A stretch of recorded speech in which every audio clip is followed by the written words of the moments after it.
The stories of Mahabharata, retold by Sudipta Bhaumik.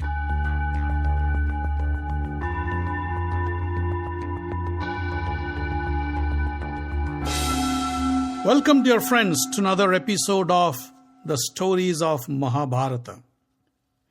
In the last episode, we heard how Yudhishthir killed Shalya on the 18th day of the war. We also heard how Bhim crushed Duryodhana's thighs and left him to die on the banks of the lake Dwaipayan.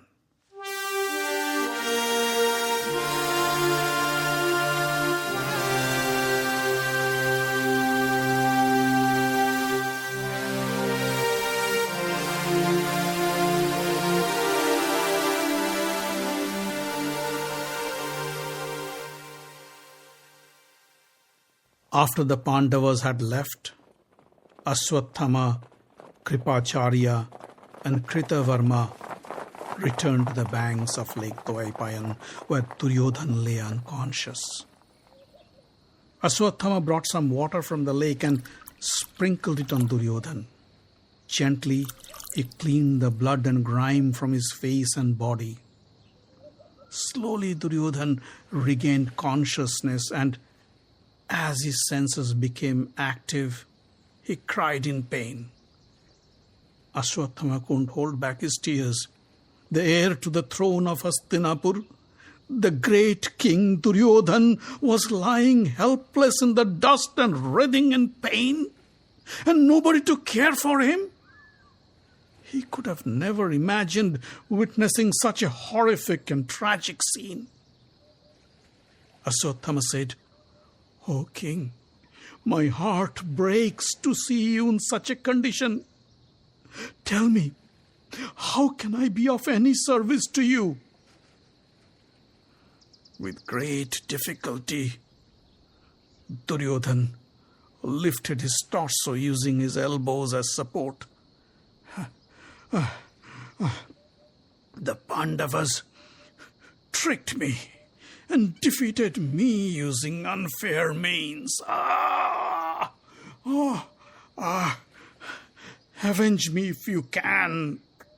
That's all I ask of you. If you allow me, tonight I will kill the Pandavas and the Panchals. That is a promise, said Aswathama, fuming in rage. Duryodhana turned towards Kripacharya and said, "Gurudev, please fetch a pot of water. I want to consecrate the appointment of Aswathama as the next commander-in-chief of the Kaurava army." Kripacharya brought some water in an earthen pot, and Aswathama was appointed as the next commander-in-chief. Go and fulfill your promise," muttered Duryodhana while trying to hide his pain. I pray you return victorious." Aswathama bowed to Duryodhana and mounted his horse.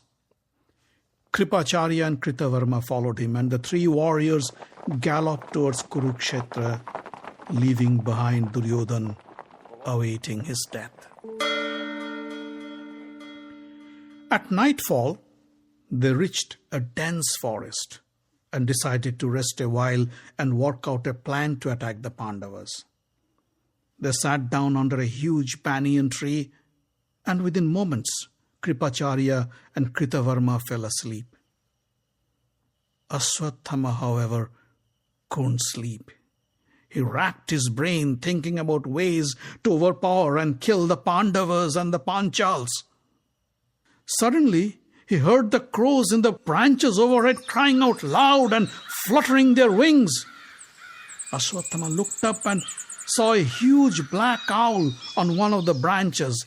The owl attacked the crow's nest and was killing the sleeping babies at will. The crows woke up and tried to defend their children, but the ruthless owl was on a killing spree and within minutes killed numerous birds before merging into the night sky. The scene gave Aswathama goosebumps. This was the way to destroy his enemy. He'd attacked the Pandava camp at night while they were asleep. He'd entered the camp and killed the sleeping Panchals and the Pandavas and keep his promise. He woke up Kripacharya and Kritavarma and told them the details of his plan. Kripa and Kritavarma were flabbergasted and couldn't speak for a few moments. Kripa stood up and said, "This is an outrageous plan. I don't know how could you even think of such a cowardly act. This is so unlike you.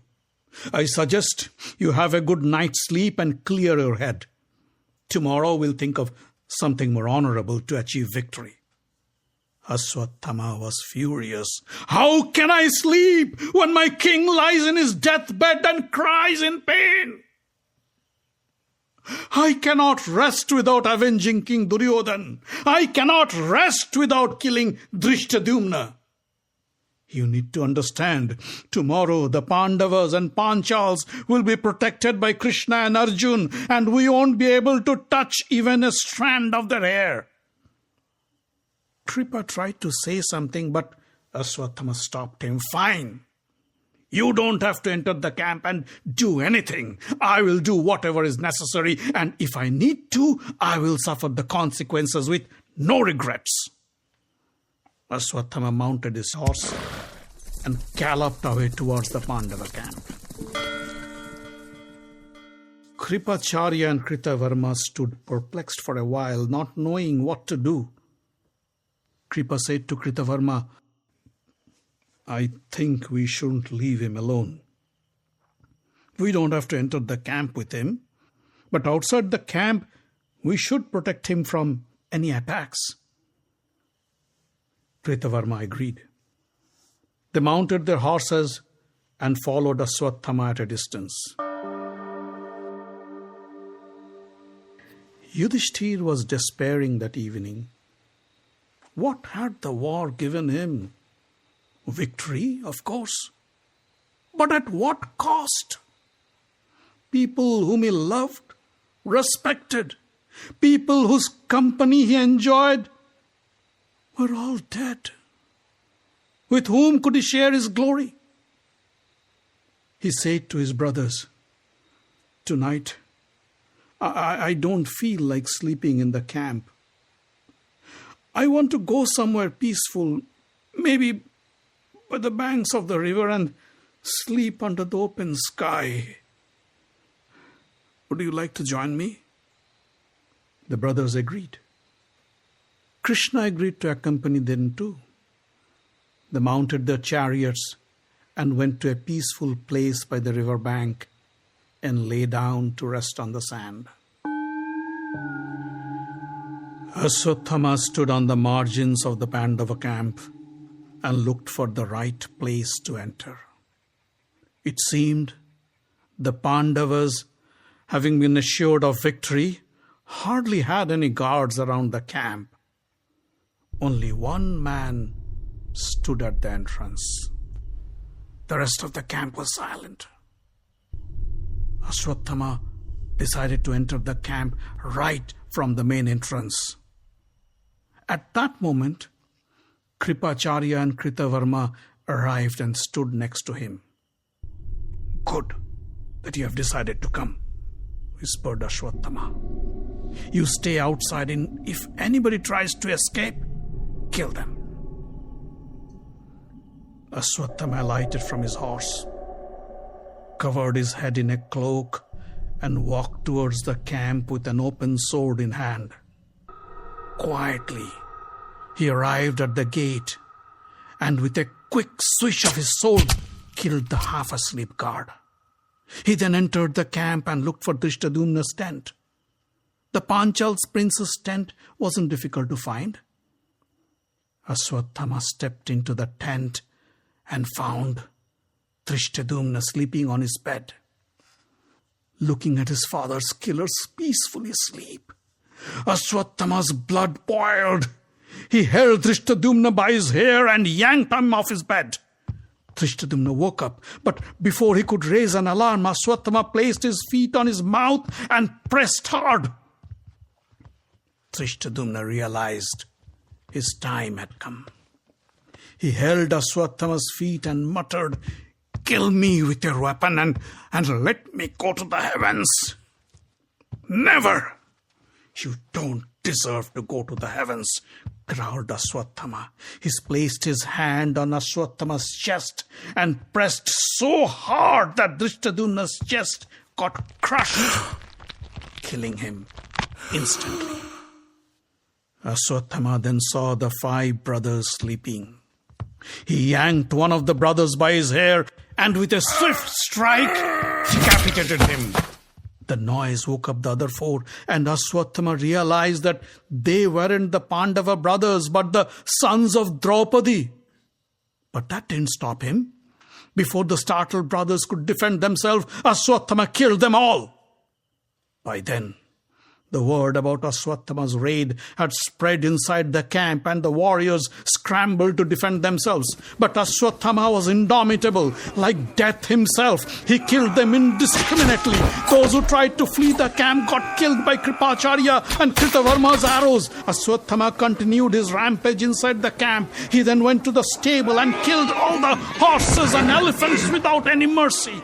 Finally, when there was nobody left to challenge him, Aswathama walked out of the camp, mounted his horse, and along with Kripacharya and Kritavarma, rode back towards the Dwaipayan lake, where Duryodhan lay wounded.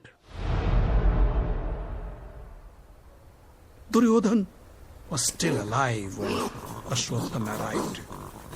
He was spitting out blood while frantically trying to shoo away the hungry predators.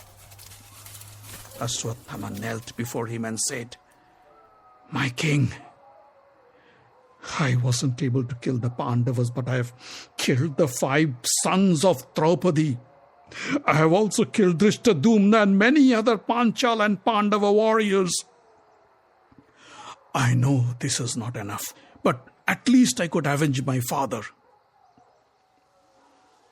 Duryodhan was overjoyed to hear this. "You have achieved what our great warriors like Bhishma, Drona and Karna have failed to achieve," he said, trying hard to raise his head. Now I can die in peace." And then Duryodhan stopped speaking and dropped dead on the banks of the lake. The messengers ran to Yudhishthir and delivered the terrible news of the massacre. Yudhishthir's knees buckled and he collapsed to the ground unconscious. His brothers, overwhelmed with grief, gathered around and tried to console him. A little later, Yudhishthir regained consciousness, tears rolling down his eyes. He said, "We won the war, yet we lost. Our sons escaped the wrath of great warriors like Bhishma, Drona and Karna, but succumbed to Aswathama. It is our fault that we left him alive." I don't know how Draupadi is going to take this news. Nakul, you go and fetch Draupadi to the camp. The rest of us will leave right now. When Yudhishthir stepped into the camp, he saw the dead bodies of his sons and friends strewn all around. He almost collapsed again. With great difficulty, he controlled himself and sat down in a corner with his brothers. Krishna stood by his side, but didn't utter a single word. Draupadi came running, and the moment she saw her sons' decapitated bodies, she dropped to the ground. Bhim helped her get up. Draupadi touched each of her sons' bodies. They were still warm. She turned towards Yudhishthir and wiped off her tears. "What price for victory, my king?" she said. You were too complacent with your victory and forgot that you haven't yet completed your job. Now listen to me. If you can't kill Aswathama by the end of the day, I will fast unto death. Yudhishthir tried to reason with Draupadi. Don't lament for your sons or your brother. They died an ideal Kshatriya death and have gone to the heavens. Don't give me any excuses, yelled Draupadi. She turned towards Bhim and said, Bhimsen, Aswathama carries a gemstone embedded in his forehead. Kill him and bring me the gemstone. I know only you can, and you will do this for me. Bhim immediately mounted his chariot and left to find Aswathama with Nakul as his charioteer. After Bhim left, Krishna said to Yudhishthir, why did you let Bhim go alone? You and Arjun should have accompanied him. Yudhishthir was confused. You know Bhim, Aswathama is no match for him. I'm sure he'll find Aswathama and kill him. Krishna wasn't happy with the answer. You underestimated Aswathama, and for that you had to pay a high price. His father, Drona, taught him to use the deadly Brahmasir weapon. When fired, it can destroy the entire earth. Drona also taught the use of this weapon to Arjun. Drona, of course, had instructed both his students not to use this weapon ever, especially on humans.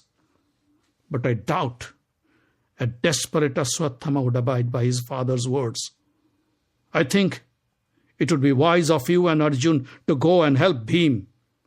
If Aswathama uses the Brahmasir weapon, only Arjun can counter it.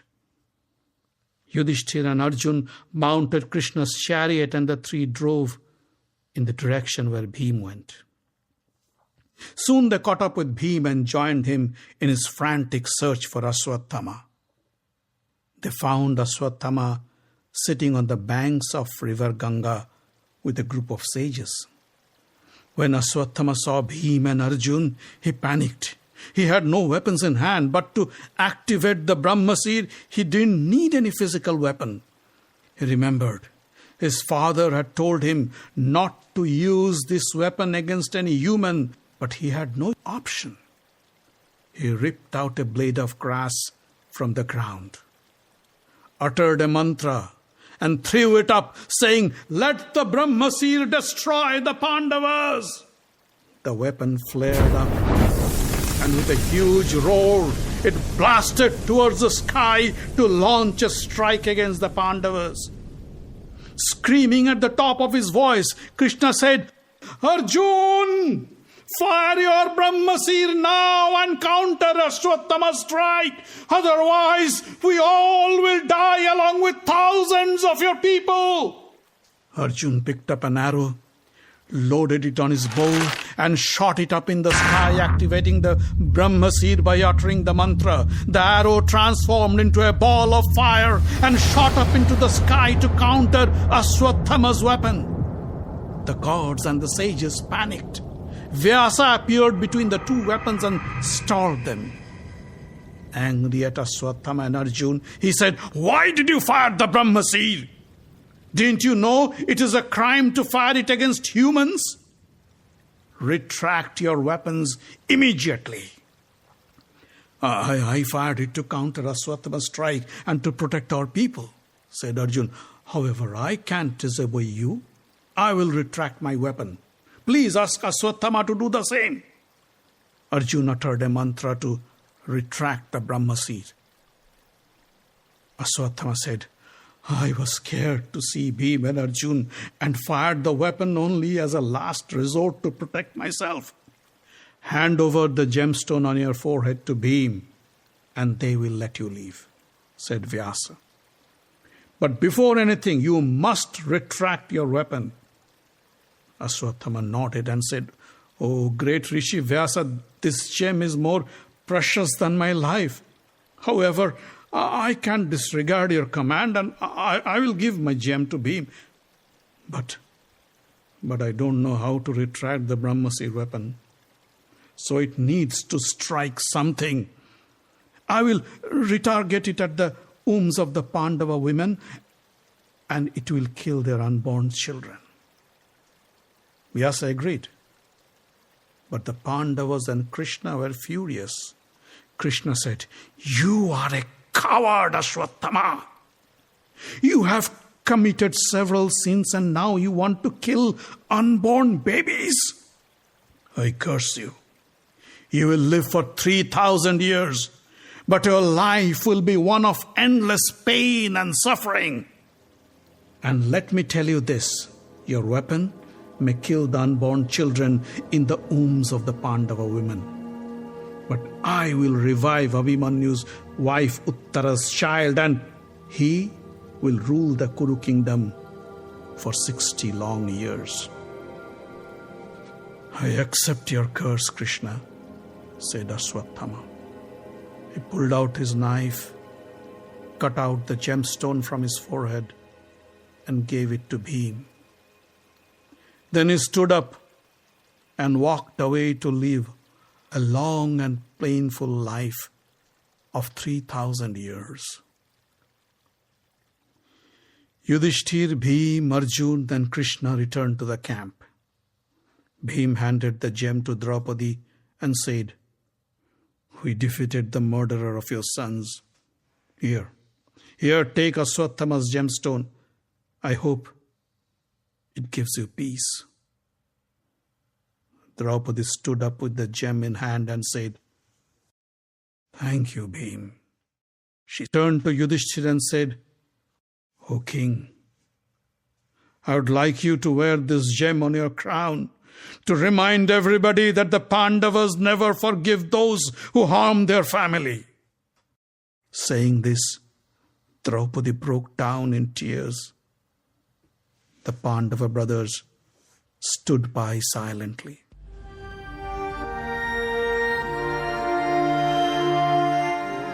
The Stories of Mahabharata is written, directed, and told by Sudipta Bhawmik. Audio engineering, original music, and sound design by Avi Ziv. Find us online at facebook.com/Mahabharata podcast. Join the group for updates and news. Subscribe to the podcast using iTunes or any other podcast catcher. On Twitter, we are at Mahabharat Audio.